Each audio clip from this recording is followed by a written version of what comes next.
Buen día, gente. ¿Cómo va eso?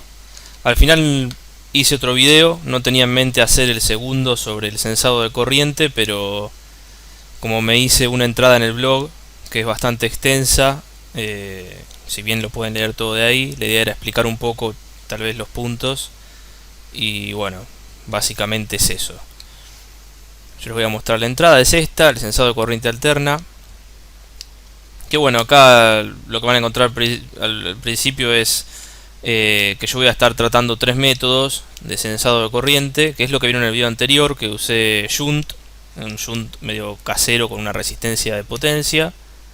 Después usé un efecto Hall con el sensor ACS 712, que lo pueden comprar en las tiendas online de bajo costo.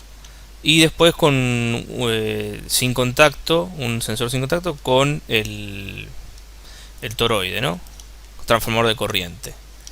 Acá en la nota van a encontrar lo que es, bueno, los shunt. Estos son algunos de los shunt que encontré ahí dando vuelta en internet. La verdad es que está lleno. Estos no son industriales o podrían llegar a ser para alguna aplicación de buena potencia. A ver si me muestra. Sí, por ejemplo acá hay 500 amperes, qué sé yo, 150 amperes, 200, es bastante potencia. Este debe tener más por la cantidad que tiene en paralelo. Y después hay otros que son extremadamente industriales, que bueno, ya son para subestaciones y demás, sensar corriente ahí. Este es el método más puro, por así decirlo, el menos alterado por lo que sería el propio instrumento de medición, porque es un elemento lineal. O sea, en este caso es un pedazo de metal calibrado que tiene una resistencia determinada. Y bueno, esa resistencia determinada, por ley de Ohm, podemos calcular sin ningún problema la caída de tensión en los bornes de la resistencia.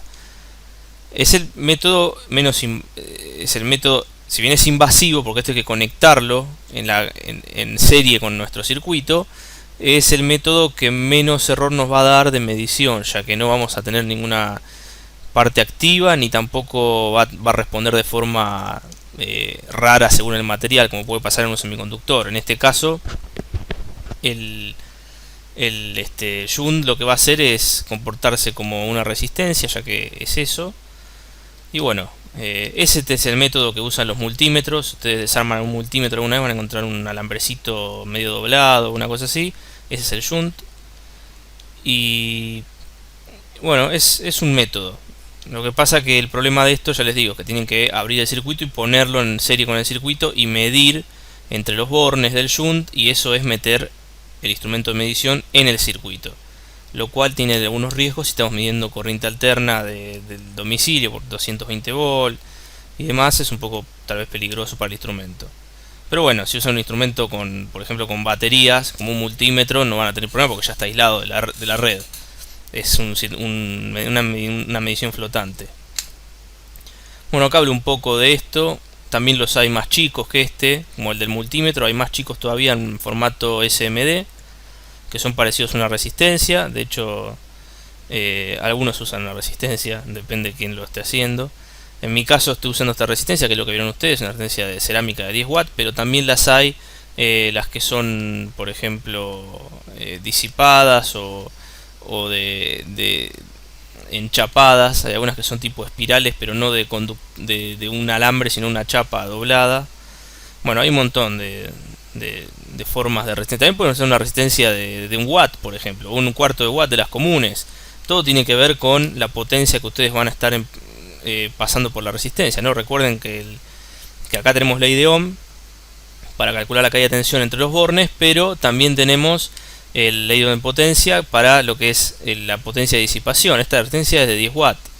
Por ejemplo, más de 10 watts no puede disipar, la vamos a quemar. Entonces tenemos que tener en cuenta también la corriente que va a pasar por acá y la potencia máxima.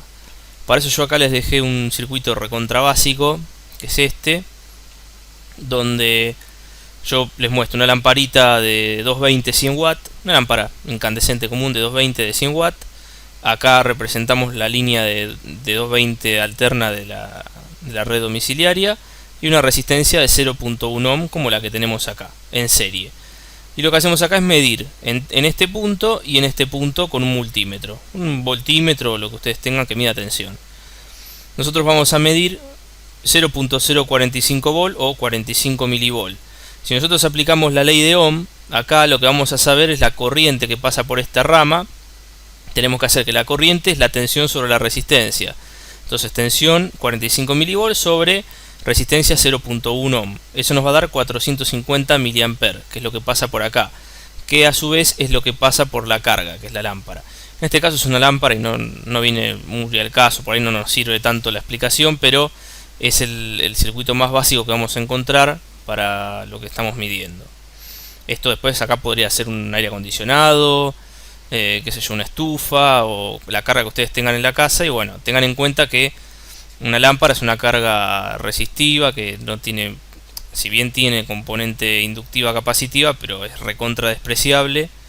Y bueno, la forma de onda va a ser senoidal de la corriente y no debería estar desfasada de la onda de la senoidal de la tensión.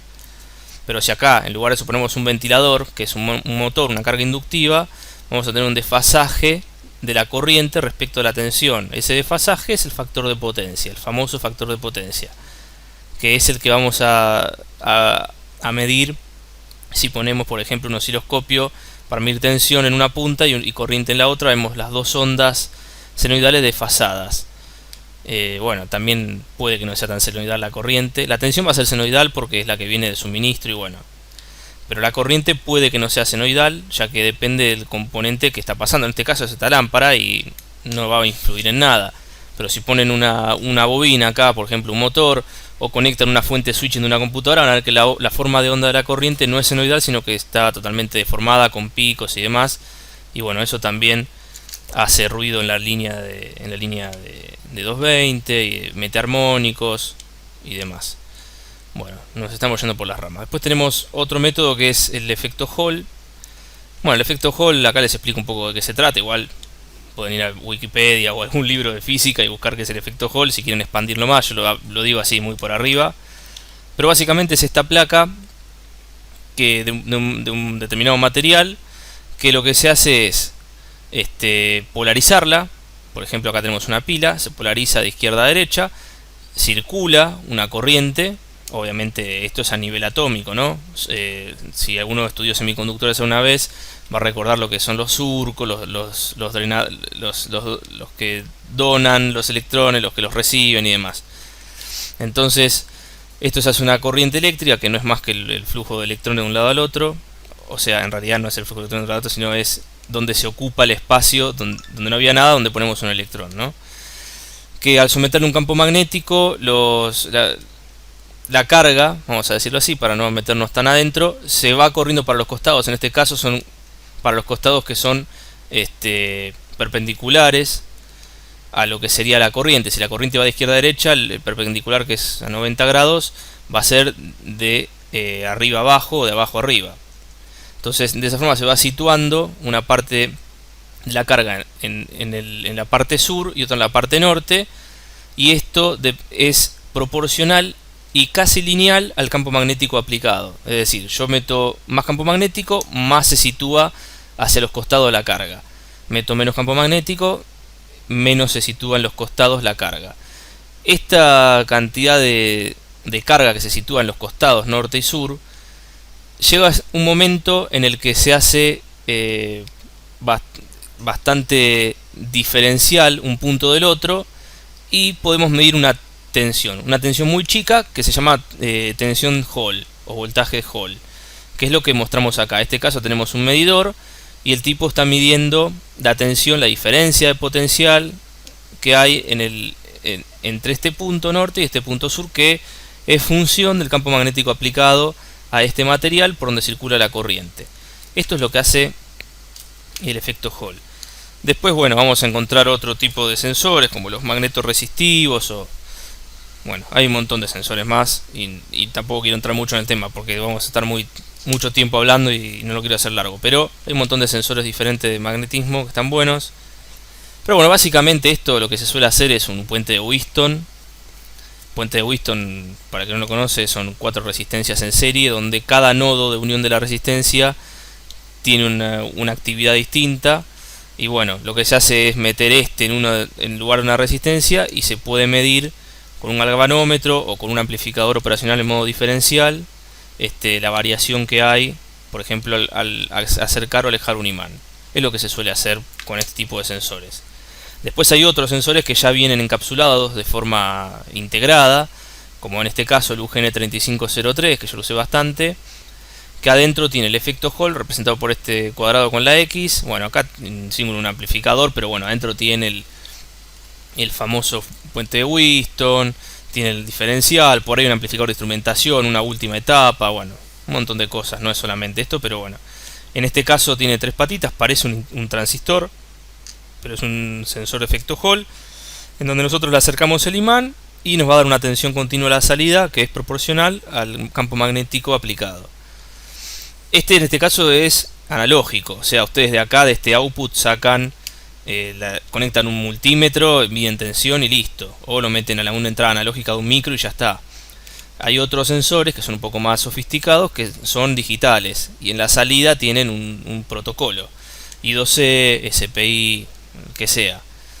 Algunos también tienen más de un efecto Hall, por ejemplo 3 efectos Hall, lo que se llama 3 axis o triaxis, y esos son para medir, por ejemplo, campo magnético terrestre en el eje X y Z.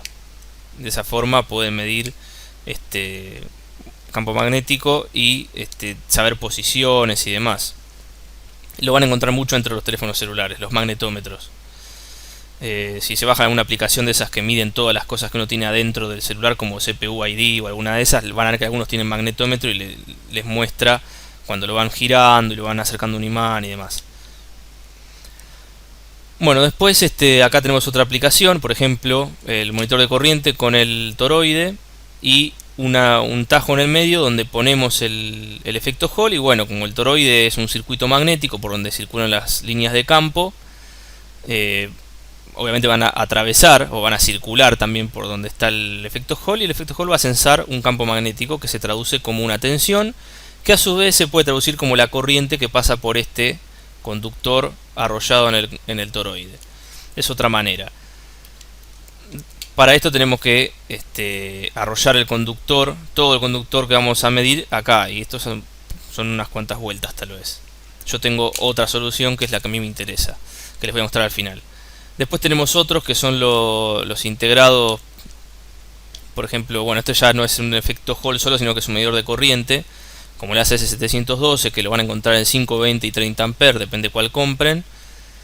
Obviamente, según la corriente que atraviese, va a ser también la resolución que van a tener en la salida. Pero bueno, lo que tiene este sensor adentro es un conductor, por ejemplo este que está acá, por la flecha, por ejemplo celeste, es un conductor por el que circula una corriente. Y sobre el conductor tenemos un efecto Hall parecido a este. Entonces, por ley de Ampere, nosotros podemos saber el campo magnético que se genera en el conductor. Ese campo magnético, al tener un efecto Hall encima, es captado por el efecto Hall y es canalizado a los pines de salida, obviamente amplificado y toda la bola que les comentaba recién, con un acondicionamiento de señales y todo eso. Este es el modulito que van a encontrar por todos lados, que cuesta bastante barato, donde tienen acá la bornera para poner en serie con el circuito, el integradito que es el ACS712, alguna polarización por acá afuera, y tenemos la alimentación y la salida. Este circuito está aislado, tengan en cuenta que ustedes van a conectar la carga en estos dos bornes de acá, que son estos pines de acá, son dos pines de la derecha y dos pines de la izquierda que se conectan, pero el efecto Hall va a estar montado de forma aislada sobre el conductor que tiene adentro. O sea, no es como el shunt o la resistencia, que uno tiene que meter las puntas del voltímetro en el borne de la resistencia. Acá, como es campo magnético, está aislado. Pero igual tienen que interrumpir el circuito, ¿no? Pasar un cable por acá, cortar el cable que tenían y meter uno acá y otro acá. Después tenemos lo que son transformadores de corriente. Bueno, acá algo muy común, la pinza amperométrica o amperimétrica, como lo quieran decir ustedes. Pinza amperométrica es un ejemplo clásico del transformador de corriente. El transformador de corriente, porque tenemos dos devanados, aunque no lo parezca. Un devanado lo tenemos situado en este circuito magnético, que es el que uno abre cuando aprieta este botón, que se abre la pinza, y el otro devanado es este cable que pasa por acá. Es un devanado de una sola espira, o de un solo cable, un solo conductor. No tiene por qué ser un devanado de 200.000 vueltas como un transformador convencional. Pueden tener pocas vueltas o una única vuelta. Las pinzas amperométricas suele tener no un devanado así, sino que suele tener un núcleo, un circuito magnético con algunas espiras de este lado. Entonces el campo magnético que se produce en el cable también influye en el circuito magnético y es captado por la bobina que tiene acá adentro. Algunos tienen efecto Hall también, los que usan para medir corriente continua usan efecto Hall, aunque este que está acá, que también es efecto Hall, mide corriente alterna también, no es solamente para continua. Y mide bastante bien. Yo lo probé en el video anterior con el osciloscopio y van a ver la forma de onda y bastante linda. Después tienen este tipo de transformadores de corriente que ya son más industriales, donde tienen, por ejemplo, pasan el cable por el agujero y después tienen toda la bobina donde ustedes van a recoger el valor, ¿no? Este tipo de transformador de corriente necesita tener las bobinas. Obviamente una bobina es el arrollamiento de las espiras de cobre una al lado de la otra. Como pasa acá también, tenemos que tener un circuito cerrado. Pero hay otro método que usan la bobina, que se llama bobina de Rogowski, que es una bobina que se puede abrir. No hace falta que esté cerrada. De hecho van a encontrar pinzas amperométricas que están abiertas, que no tienen este botón para cerrar, sino que son dos ejes así, y van a estar abiertas. Ustedes solamente acercan el cable y ya está. Esas son un poco más caras porque la bobina de Rogowski es un poco más difícil de fabricar, pero en definitiva también lo van a encontrar. Y aparte, algo que tiene muy interesante es que la bobina de Rogowski tiene una respuesta más lineal que una bobina, por ejemplo, en un núcleo ferromagnético de un toroide, que es el núcleo ferromagnético tiene una respuesta que no es lineal, lo cual quiere decir que si no es lineal, la respuesta que vamos a tener de corriente no va a ser completamente fiel a la corriente que está pasando por ese cable, va a tener una perturbación. Bueno, después tenemos otras en formato de punta de osciloscopio. Por ejemplo, acá ven el BNC para el osciloscopio, la pinza amperométrica, adentro tiene una batería y un circuito acondicionador de señal. Bueno, esto es algo que a veces son caros y demás, pero bueno, se la pueden hacer ustedes con el circuito que yo les voy a mostrar después. Bueno, para todo esto ustedes estarán diciendo, bueno, o sea, yo meto un cable acá y genera un campo magnético y demás. Para eso yo les dejé acá un ejemplito. La idea no es tampoco que me ponga a dar un video de ley de Ampere, porque hay 7 millones de videos en YouTube de ley de Ampere que están mucho mejor explicados que porque los tipos hacen ejercicios para la facultad y te los muestran, lo cual está bueno. Pero bueno, se puede establecer la ley de Ampere como una corriente eléctrica que circula por un conductor y produce un campo magnético. Es decir, yo tengo un cable, circula una corriente eléctrica por el cable y alrededor del cable se genera un campo magnético. Podían quedarse con esa pequeña ilustración mental de lo que os estoy diciendo, pero bueno, también lo podría buscar. Y ahora lo busco. Bueno, la ecuación es esta, la integral cerrada del campo magnético por el diferencial de la longitud es igual a permeabilidad del vacío por la corriente. Permeabilidad del vacío es 4pi por 10 a la menos 7, si lo quieren calcular. Después acá tienen el desarrollo. Se puede ver que si sacamos el campo magnético para afuera de la integral, un integral de un diferencial desaparece y queda solamente la longitud. Y la longitud, como estamos hablando de que es el radio, de que es el campo magnético que es circular alrededor de un cable, estamos hablando de que es 2pi por el radio. Entonces reemplazamos la longitud por 2pi por radio. Y acá nos queda la ecuación. Si despejamos el campo magnético nos queda esto. Ahora yo quiero ver si puedo encontrar, a ver.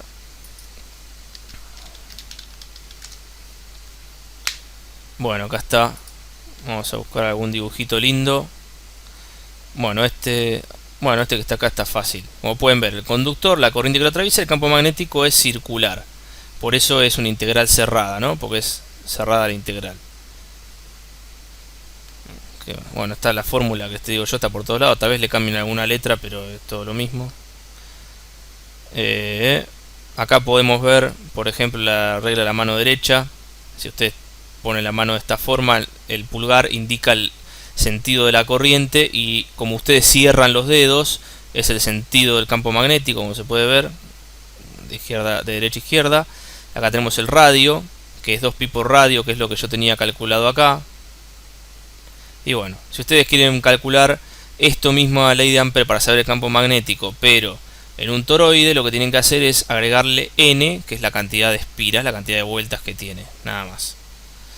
Pero bueno, ya les digo, no quiero entrar mucho en tema porque no tendría mucho sentido en este video, ¿no? Pero pueden mirar algún video de YouTube de ley de Ampere, que está lleno. Y algunos están bastante buenos encima. Después, en la parte de electrónica, bueno, yo tengo este circuito, que lo que tiene el circuito es principalmente, vamos a agrandarlo, y tenemos, en este caso, este círculo que está acá, que lo que hace es simular el toroide, donde tenemos 10 vueltas, 10 espiras en el toroide, y por el núcleo, por el centro del toroide, pasa un solo cable, que acá lo tengo representado como este corto que está acá, y listo. Que este es el cable que vamos a medir. Como pueden ver, está aislado totalmente. Yo paso el cable por el centro por el núcleo del toroide y listo, no tengo que cortar nada ni nada por el estilo. Tenemos una resistencia que está masa en paralelo a la bobina, que es para censar la corriente.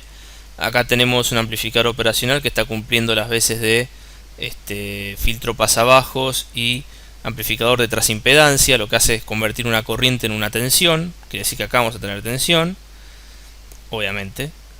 Y vamos a tener un filtro pasabajos porque queremos eliminar el ruido y que tenga una respuesta en frecuencia más cercana a la frecuencia de línea, que son 50 o 100 Hz si lo tenemos rectificado. Después de acá tenemos una etapa amplificadora simple, como para aumentar un poco el nivel, ya que esta es una tensión, una corriente muy pobre. Vamos a amplificar un poquito más. ¿Qué pasa? Yo al principio lo había hecho con una sola etapa, con esta etapa de acá sin el amplificador, y le había puesto una resistencia de realimentación más grande, lo cual me da una ganancia mayor. Pero todo eso lo medí hasta 1 ampere que circulaba. Si yo le pongo, por ejemplo, una estufa de aceite, que son 2500 watts, y le cuelgo otra estufa más de otra habitación, ya estamos hablando de 20 ampere, y bueno, van a pasar dos cosas. Se me va a ir de fondo de escala, porque yo lo tenía con una ganancia muy grande en la primera etapa, entonces ya cuando paso los 2 o 3 amperes se me va de fondo de escala y satura.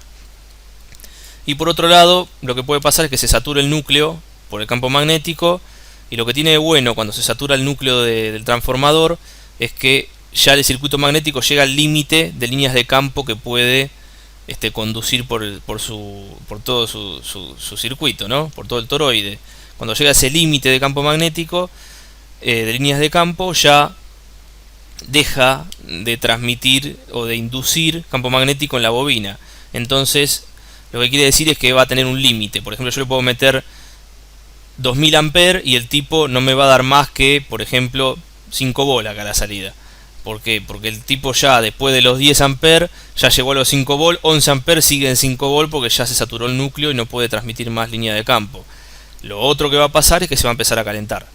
Y bueno, ese es un problema que hay que prever, ¿no? Con el tipo de núcleo, el tamaño, la permeabilidad, etcétera. En este caso yo, para usar una fuente simple, usé una fuente de 12 volt, hice una masa flotante, como pueden ver acá, hacemos un divisor resistivo por 2, quiere decir que en este punto vamos a tener 6 volt, y agregamos los dos capacitores en serie para hacer una estabilidad un poco mayor de corriente. Y la masa que tenemos como GND es la masa del osciloscopio para medir, la masa de las entradas no inversoras y la masa tanto del toroide como de esta resistencia. Después, estos 12 volt y GND analógicos son los del LM358 que tenemos acá, pin 8 y pin 4. Tengan en cuenta que este es un integrado que no es rail to rail. Si no es rail to rail quiere decir que se va a comer un volt y pico en la parte alta y como un volt en la parte baja, lo cual les va a acotar el nivel de tensión de salida, y no está bueno porque estamos hablando de baja tensión. Entonces yo les recomendaría que usen el LMB corta 358, que es el mismo integrado pero es rail to rail, quiere decir que va a funcionar entre 0 y 5 volt la salida, o 0 y 12 o lo que sea. Bueno, acá les explico un poco lo que les decía recién de cómo es el amplificador de trasimpedancia, que también lo pueden buscar en alguna parte de amplificadores operacionales para expandir más. Lo que pasa es que podría haber puesto más cosas, pero es un texto bastante largo y tampoco los quiero aburrir, porque en realidad lo que más les va a interesar es el proyecto. Todos los apartados teóricos, tendría que hacer un video para cada apartado teórico con una nota de aplicación para cada apartado teórico. Bueno, la bobina a mí me quedó de esta forma, es un núcleo toroidal con 10 espiras, como pueden ver acá, cobre, 10 espiras, creo que es de 1 milímetro este cobre. Por adentro paso el cable que quiero medir y bueno, acá están las pruebas. Yo lo que hice fue probar mi circuito, este circuito de acá, con este toroide, contra una pinza amperométrica comercial, armada y que funciona. Entonces acá donde tenemos la columna A, probé la pinza amperométrica comercial. La sometí a una carga de 200 mA, 400 mA, 700 mA, 1.9 A, 4.7 A y 6.7 A. Y por este lado lo que medí fue esta parte de acá, la salida del último operacional al osciloscopio. Y esto es lo que me daba. A 0.2 A en la pinza amperométrica me daba 270 mV pico a pico en el osciloscopio. Por ejemplo, a 1,9 A me daba 1.32 V pico a pico. Hice esta tabla de pocos valores, podría haber hecho más valores. La tracé en el Excel. Le apliqué una regresión estadística para ver la línea de tendencia y que me muestre la ecuación. Entonces me dice que el valor que yo lea en el osciloscopio multiplicado por 1.33 restándole 0.04, lo cual desprecié totalmente porque es un valor que no me interesa, me va a dar el valor real. Por ejemplo, en este caso yo le apliqué la fórmula y dije, bueno, si leo un valor de 500 mV pico a pico, aplicándole 500 mV por 1,33 me da 67 mA, 670 mA pico a pico, que son 330 mA pico o 240 mA RMS o eficaces. Eso para que tengan en cuenta. Pero ya ven que se puede multiplicar por 1.33 y les da el valor. Esto no está bueno si ustedes van a hacerse un instrumentito así para el osciloscopio. Lo ideal es que ustedes acá en la resistencia de 100K le pongan una resistencia, por ejemplo, de 10K y en serie un preset o un potenciómetro de 100K. Entonces ustedes van variando la ganancia. ¿Con qué fin? Y bueno, lo calibran una vez. Por ahí un potenciómetro no, un preset, así queda más chiquito y de ajuste, ¿no? Entonces ustedes vienen acá, dicen, bueno, a ver, mido 1 A con la pinza amperométrica y tratan de buscar con el preset la ganancia hasta que les dé, por ejemplo, 1 vol en el osciloscopio. Entonces de esa forma ustedes dicen, bueno, ya tengo una escala equivalente fácil de leer, ¿viste? Cuando lean 1 vol en el osciloscopio van a decir, ah, listo, es 1 ampere, y ya está, y no se vuelven locos. Eso es básicamente para lo que hice esto. Pero lo que me interesaba ver más que el valor de multiplicación y más era que es bastante lineal la tendencia, lo cual está bastante bueno. O sea, ustedes ponen un cable acá y ya lo que van a leer es bastante fiel, entre comillas, a lo que está pasando por el medio. Nunca va a ser lo mismo que un shunt, pero bueno, en este caso lo que tiene bueno es que no es invasivo. Ustedes lo ponen el cable por el medio sin tocar ni romper nada, y aparte soporta más corriente. Ustedes podrían poner este medidor en la línea en el tablero del eléctrico que tienen en su casa, donde están las térmicas y demás, y pueden censar la corriente y saber qué consumo tienen en la casa en todo momento. Con algún modulito de voltímetro de estos que venden en Mercado Libre, y esos que son voltímetros hasta 20 volt, y eso podrían obviamente ajustar este preset para que sea proporcional. Por ejemplo, 1 volt, 1 ampere, y van a leer 20 volt, van a saber ustedes ya que es 20 ampere. En realidad no van a leer 20 volt porque se les va la tensión del operacional, pero por ejemplo pueden hacer que 1 ampere sea 0,1 volt. Cuando tengan 1 volt van a saber que son 10 ampere. Cuando tengan 2 volt van a ser 20 ampere y así. Bueno, básicamente es lo que les quería mostrar. El video ya se debe estar haciendo largo. Acá les dejo el otro video. Ahora abajo les voy a poner el video 149 de esta explicación. Y bueno, acá tienen igual toda la parte donde hablo de todo este proyecto y lo muestro en el laboratorio. Les quería mostrar acá, tengo el LT Spice, donde tengo este circuito que está acá, que como pueden ver es este circuito que está acá, igual con los mismos valores, y lo tengo simulado. Por ejemplo, podemos ver la respuesta en frecuencia a la salida del amplificador de transimpedancia con el filtro pasabajos, cómo responde a distintas frecuencias y la atenuación que tiene en decibeles, ¿no? Y después tenemos acá otro que ya está un poco más amplificado, como pueden ver, tenemos fondo de escala en 21 dB y acá tenemos fondo de escala en 42, porque tiene un amplificador de ganancia 10 veces, ¿no? 10K sobre 1. Bueno, es más o menos lo que les quería mostrar. Así que, bueno, gente, les voy a dejar con otro video y voy a responder algunas preguntas que me dejaron en el blog y en YouTube, porque me van a empezar a putear. Así que nos vemos en el próximo video. Chao.